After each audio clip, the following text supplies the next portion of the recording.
नमस्कार। आपण माने जानि सारिथिबे मु आज जणे मिछ व्यक्तिଙ୍କ विषय रे कहबी। लोके निज पई मिछ कहते किंतु से अन्य मानक पई मिछ कहे।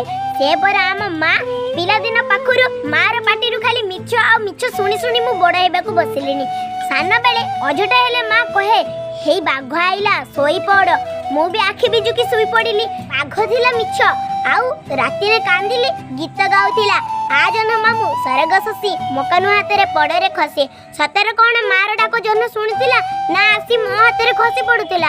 आउ से गीत को शुणी मु माँ कांधरे सोई जाउथिली। से भी थिला मिछ।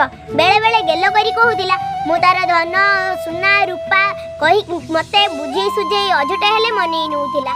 आउ ये भी थिला मिछ। माछ सब तक मते देई दउथिला। मु जदी पचारुथिली तोर माछ अछि ना हाँ कहूतिला। देखिला बेले को माछ नथिबो खाली झळ टिकक पड़िथिबो। आउ ये भी थिला मिछ। जीवन तमत मते खुशी रे रखिबा को जाई अनेक मिछ आउ मिछ कहि चलीथिला। धीरे धीरे समय चक्करे मो मां मते ठकी देला। सब दिन पाई चली गला। मते कहिथिला आमे हिंगुळा मंदिर रु आसिली पूरी जिबा। मो पाई केते खेळना आनिबो मो पाई गोटे नुवा साइकल आनी दबो एमिति केते कथा कहिथिला।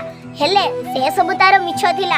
गत एप्रिल 10 2021 शनिवार दिन हिंगुळा मंदिर रु फेरिबा बाटरे मो मां सड़क दुर्घटना रे सब दिन पाई हमकु छाड़ी चली गला। आउ मते दुनिया जाकर आशा स्वप्न देखै अधा बाटरे हाथ छाड़ी देला। मते मो मां ठकी देला। आज मु निसहाय होई पारे मो देह रे जीवन अछि हेले आत्मा नाही। जिए निज आयुष को बाजी लगी बासल्यर गंगा रे भिन्न एक अगणा रे फुटाई पारे वंशधारा। आज जिए निज संतान पाई दधिची साजी समर्पी दिए सारा जीवन। आउ जिए सब झड़ आगरे छाती पतेई ठिया हुए से परा मो मां। आज मो मां मो पाखे नाही सत किंतु ताको आज भी मन झुरुची आउ झुरुथिबो सब दिन पाई रहूची। नमस्कार।